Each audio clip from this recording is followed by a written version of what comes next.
Hello everyone. तो आज हम पढ़ेंगे बंगाल के नवाब के बारे में। तो 1707 ईस्वी में मुगल बादशाह औरंगजेब की मृत्यु हो गई थी। उनकी मृत्यु के बाद जितने भी मुगल बादशाह बने थे वे अपने काम में बिल्कुल भी निपुण नहीं थे, जिसके कारण भारत के छोटे छोटे राज्यों के नवाब ने खुद को स्वतंत्र करना शुरू कर दिया था। उसमें थे अवध, मराठा, हैदराबाद। तो मराठा शिवाजी के नेतृत्व में स्वतंत्र हो गई थी। वहीं हैदराबाद चिनकलीज खां, जिनका दूसरा नाम निजामुल मुल्क था, उनके नेतृत्व में स्वतंत्र हो गई थी। तो आइए अभी हम पढ़ते हैं बंगाल के नवाबों के बारे में। जिस बंगाल के सबसे पहले जो नवाब थे वे थे मुर्शीद कुली खां, जिन्होंने 1717 ईस्वी से 1727 ईस्वी तक शासन किया था। जो मुर्शीद कुली खां थे उनको सूबेदार के पद पे फारूक शियर ने नियुक्त किया था। उनको किसने नियुक्त किया था? तो उनको फारूक शियर ने नियुक्त किया था।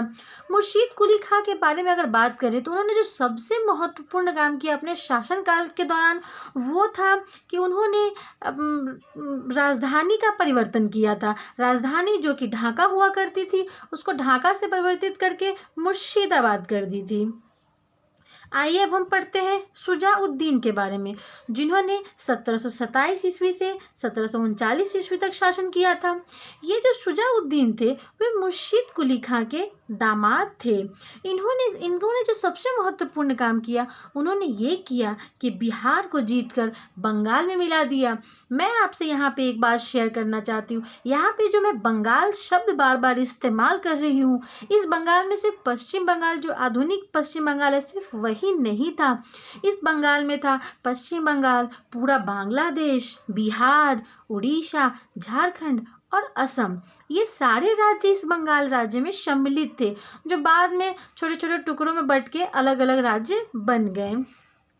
तो आइए अब हम बात करते हैं सरफराज खां के बारे में, जिन्होंने 1739 से 1740 ईस्वी तक कार्य किया। ये बहुत कम दिनों के लिए शासन कर पाए थे, लेकिन इनके बारे में ऐसा कुछ भी नहीं था इम्पोर्टेंट जो हम बीपीएससी के पर्पज से पढ़े। इनका कोई भी ऐसा इम्पोर्टेंट कार्य नहीं था, इसलिए हम इनको छोड़कर आगे बढ़ेंगे। अब जो नेक्स्ट नवाब थे वो थे अलवर्दी खां। अलवर्दी खां जो का पूरा नाम मिर्जा मुहम्मद खां था।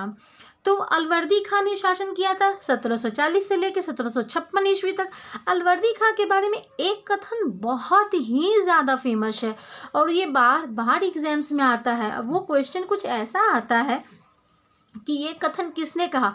वो कथन कुछ ऐसा था कि अंग्रेजों को मधुमक्खियों से कंपेयर किसने किया था, तो वो थे अलवर्दी खां। उनका पूरा कथन कुछ ऐसा था कि उन्होंने कहा था कि यूरोपियों को अगर हम छेड़े नहीं, यानी कि यदि इन्हें ना छेड़ा जाए तो वो शहद देती हैं, लेकिन यदि इन्हें छेड़ा जाए तो ये काट काट कर मार डालेंगी।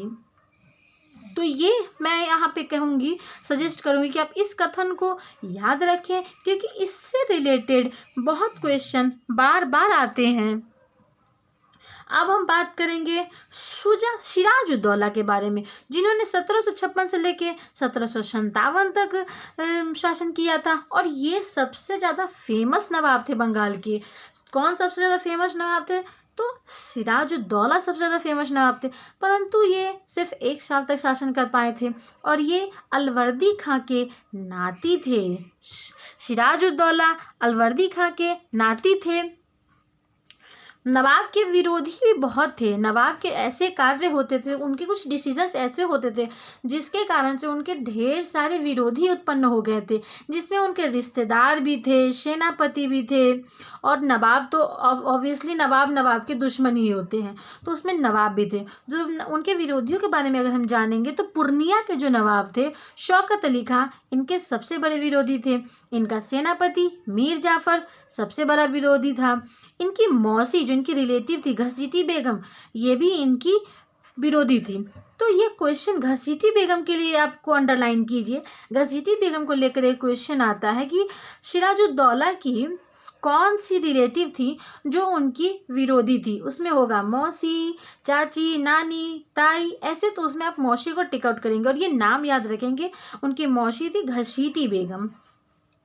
तो सिराजुद्दौला के जो संबंध थे वो अंग्रेज़ों के साथ अच्छे नहीं थे। उनके कई सारे कारण थे, उन कारणों को अब हम देखेंगे एक एक करके। तो सिराजुद्दौला और अंग्रेज़ों के बीच जो संघर्ष था उसमें सबसे पहले नंबर पे जो कारण था वो था कि इन्होंने दस्तक को बंद कर दिया। दस्तक एक प्रकार की कर हुआ करती थी, यानी कि फ्री पास जो अंग्रेज़ों को मिली हुई थी, जिसमें वो कुछ रकम दे के फ्री में वहाँ पे फ्री ट्रेड कर सकते थे, जिसको सिराजुद्दौला ने बंद कर दिया था। और जो दूसरा था ये था कि जो नवाब थे उनकी जब राज्यरोहण हुई थी, जब उनका अभिषेक हुआ था, तो उस वक्त की एक रीति थी कि अगर कोई भी नवाब नए नवाब बनते थे तो अंग्रेज आके उनको गिफ्ट्स देते थे, उनका सम्मान करते थे। लेकिन जब सिराजुद्दौला की राजरोहण हुई थी तो वो नहीं आए थे, उन्होंने उन्हें उचित सम्मान और उपहार नहीं दिया था, जिससे कि वो रुष्ट हो गए थे और उनके मन में इसके लिए भेदभाव आ गया था कि हम अंग्रेजों से इसका बदला लेंगे कि उन्होंने हमारी नाक हसाई की है, कि उन्होंने हमें उचित सम्मान नहीं दिया है। और तीसरा कारण ये था कि नवाब ने क्या किया ना कि कंपनी के व्यापारिक फैक्ट्री जो कि कासिम बाजार में लगा करती थी उसकी घेराबंदी कर दी। वहाँ से अंग्रेजों को बहुत मुनाफा होता था कासिम बाजार से, उसकी इन्होंने घेराबंदी कर दी, जिससे कि जो अंग्रेज थे वो बौखला गए थे। और जो चौथा कारण था, जो कि सबसे महत्वपूर्ण कारण भी माना जाता है, वो ये था कि नवाब से अंग्रेजों ने अनुमति नहीं ली थी फोर्ट विलियम नाम का एक किला बनवाने के लिए। तो इनको लगा था कि अंग्रेज शासन करने की नीति से यहाँ पे है, ना कि सिर्फ व्यापार करने की नीति से, जिनके बाद इन्होंने क्या किया कि आक्रमण कर दिया था।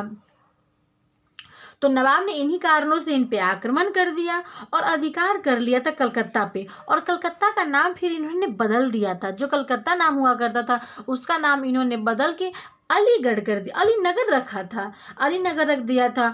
और इस युद्ध में अंग्रेजों की हार हो गई थी और अंग्रेज इसी युद्ध में जाके पुलका नामक द्वीप पर शरण ले ली थी अंग्रेजों ने। तो ये एक क्वेश्चन आता है कि जब सिराजुद्दौला का अंग्रेजों के बीच संघर्ष हो रहा था, युद्ध हो रहा था, तो उस वक्त अंग्रेज कहाँ जाकर, किस द्वीप पर जाकर उन्होंने शरण ली थी, तो वो थी पुलटा द्वीप। इससे रिलेटेड क्वेश्चन आते हैं। तो आइए हम आगे पढ़ेंगे इससे नेक्स्ट वीडियो में। तब तक मुझसे जुड़े रहिए, मेरे चैनल को लाइक कीजिए, कमेंट कीजिए, शेयर कीजिए और प्लीज़ वीडियो को पूरा अंत तक देखिए। Thank you so much.